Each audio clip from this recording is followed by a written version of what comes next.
Hey guys, it's Scentsibility here. Welcome back to my channel. If you're new, my name is Amber Marie, and my channel is all about perfumery, from oils to sprays to attar and baku. And then for those that are looking for something a little more beyond that, I have a playlist that's created just for DIYs to teach you how to either make your own perfume, how to make your candles smell better, and so forth. So if you're interested in that, hop on over to the playlist and check it out. It's something that everybody loves. But today's video is going to be a continuation, but it's not going to be a step. I'm going to talk about a company that I purchased some fragrances from, and these are the synthetic notes that you would use in how to make a perfume. So I mentioned them in, I believe, my step 1 video, or possibly step 2, where I'm talking about the different types of essential oils versus medicinal, therapeutic, and then of course there's going to be fragrances that you cannot get in an essential oil, and they have to be purchased in a synthetic, which is also known as a fragrance oil. So I'm going to show you a couple of them that I picked up, and just kind of let you guys know about these. When you are working with synthetic notes, you do not want your whole entire perfume to consist of synthetic notes. Then you're going to get a fragrance that smells very synthetic, and a lot of times people don't want that. If it comes in an essential oil, it's advisable that you use it in essential oil and don't compromise that ingredient for a fragrance oil. When you can't get it, like fruity notes and certain type of elements that they don't produce an oil, you want to get it in a synthetic note, and you want to use it as an accent in your perfume. You don't want it to be the most dominant note in your perfume. So I have 3, 6, 9, 12, 15 synthetic notes here. I'm going to show you which ones they are, and you'll kind of start to understand why they are considered synthetic notes. So we have Hawaiian Ginger. Now I believe this is a flower because I actually have ginger and essential oil. So it smells really good. It does smell. Oh, and I also mentioned in the previous video, I'm going to try and get up closer. You can see it, guys. I know it's going to be backwards, but these products can be used for soap. Ooh, look, messes up every time. Soap, lotions, body butters, candles, bath salts, incense, and perfumes. You want to get a product that is very universal, but most importantly, you want a product that is skin safe. And another telltale sign is if they say you can use it in like soap or like body lotion, it can definitely be used as a perfume. But the big thing that pointed out to me is they really emphasized that it can be used for perfumes. And I haven't seen a company do that. So I did get Hawaiian Ginger. I believe this is a Hawaiian flower, obviously. It definitely smells different than actual ginger essential oil. And I probably will end up doing a video where I show you all the essential oils that I have. My beauty room is kind of under construction right now. I am actually moving all of my perfumes to a curio cabinet. Nothing wrong with the shelving. It's just the bottles keep getting scratched up because I just have so many bottles that I'm trying to cram on that rack. So this one's really, really pretty. It's definitely a Hawaiian smell. I'm not exactly sure why they call this Hawaiian Ginger, but that's one of them. The next one that I got is Peony. This one smells really pretty. Now, one of my subscribers did mention they smell kind of perfumey. That may be why they can be used in perfumes. Something is slightly different. There is something slightly different about these compared to a fragrance oil. These are pretty strong too. These are actually stronger than some of the fragrances that I purchased from another company off of Etsy. I did a video on that company. We have sweet tobacco. So now in my collection, I have tobacco and then I have sweet tobacco. And this is actually really, really good. I was like, oh yeah. I think the sweet tobacco is something that could be very marketable towards women. If you don't like the overly masculine smell, which personally I think tobacco is already sweet as is, so this is kind of what I would dub as a gourmandish type tobacco.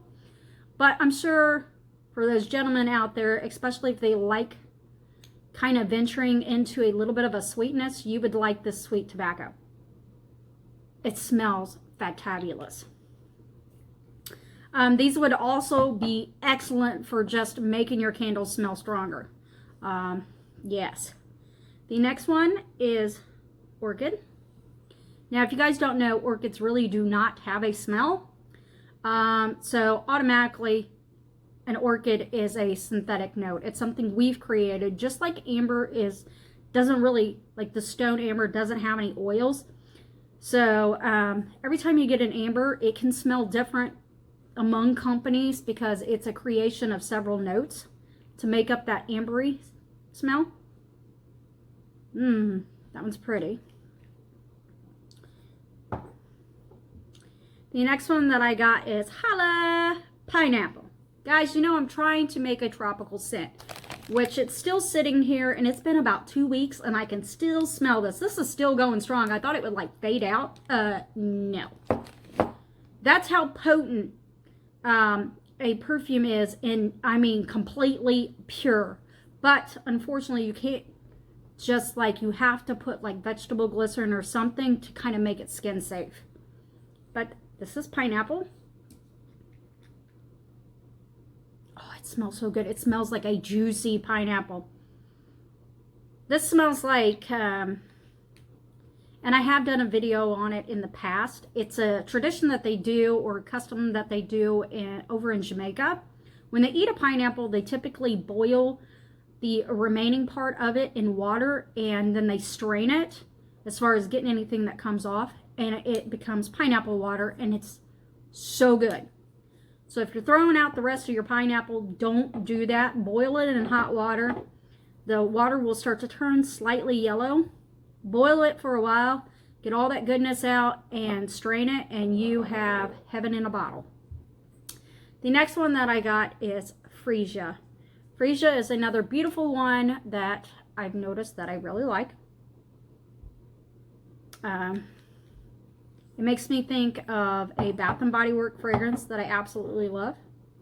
Then we have Lily. And I'm kind of thinking this might smell slightly like an Easter lily. Yes.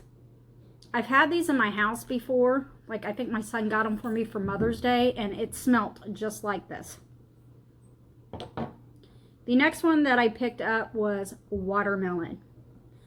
Dolce & Gabbana, I forget what number it is. Maybe it's number 2. Oh my goodness, that one has a watermelon note in it. So I knew right off the bat, this is going to be perfect if I'm trying to recreate or make a summery scent. This smells like a Jolly Rancher watermelon. That's what it smells like. I smell a lot of like watery notes in there, and it just makes it very juicy. The next one is Plumeria, and if you are a Plumeria fan, as in Bath & Body Works, this doesn't exactly smell like that. The Plumeria from Bath & Body Works is one of my favorite. Like, it's pretty darn close, but there's something in the Bath & Body Works one that just like amps it. But this is very, very beautiful. So if you like that, and you're looking for something that's kind of close to that, definitely try out this one because it smells really, really good. The next one is a green note that I knew I needed. Still got to kind of work on those green notes, but we have Bamboo.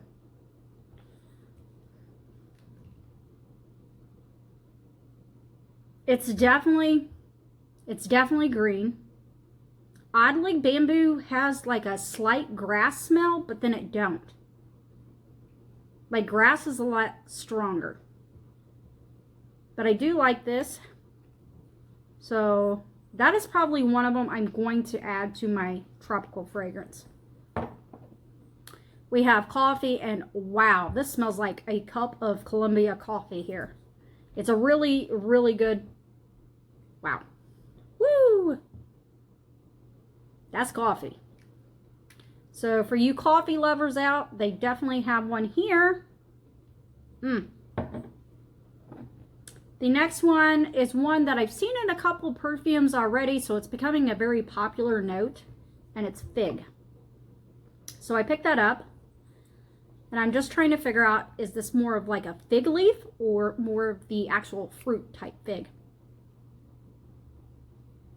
And this one is an odd. To me, it's very unique and it's very odd. You wouldn't think fig would smell like that. You would think that figgy was, you know, somewhat fruity. But no. So, I would say on this one, if you know you love fig, the fig scent, this would be for you. If you've never smelled fig and you're like maybe craving something unique to put in one of your perfumes that you're wanting to create, try fig. It's kind of unisex. This actually smells like a fig tree, like all the elements of the fig tree in there. But yeah, I think it's unisex. It's not feminine or masculine. The next one is Azaleas. God, I can smell that coffee one now that I've opened it. Azalea is really, really pretty. It's very feminine. It's very pretty. It's not an overly power fragrance like maybe like tuberose and gardenia are. The next one is, of course, I'm going to be going into my tropical fragrance. And it is mango. And oh, this one's good. That is a juicy mango. That is like yummy. And then the last one is Magnolia. So I picked up quite a bit of florals, either in essential oils or in, if they didn't come in essential oils or they were just way too pricey, I got them in this. As you become a better perfumist, that is when I recommend you start working with some of the CO2, because those are very expensive and you really got to make sure you know what you want, the concoction's right, and you're going to work with it in very, very minute, like it wouldn't even be drops. It'd be like a half of a drop, because those are very, very strong. But we should start smelling this here soon, because I haven't seen any magnolia trees, but usually they are the first to bloom here in Indiana. So the trees have already started blooming, so I guarantee you the magnolia trees are in full bloom. And it smells really pretty. It's another one that kind of sits in between a soft floral and has that little bit of a bite to it, kind of like tuberose and gardenia. So there you have it, guys. There are the fragrances that I've got from P&J. If you've not tried them, I highly recommend you do, especially if you're watching my channel to see how to make perfume from scratch. I'm trying to help you guys get your ingredients in advance before I show you guys the math. And of course, allow you guys some time to kind of start experimenting with how to do it in the little thing. Because like I said, this is definitely trial and error. I will end up, this is going to be changed now that I've gotten these notes in here, and I'm going to play with it again. And once I have the formula right where I want it, that is when I will do the video to show you guys how to do the math and to create it in a 5 ml, in which you could make yourself either a 30 ml, a 1.7, or a 2-ounce spray.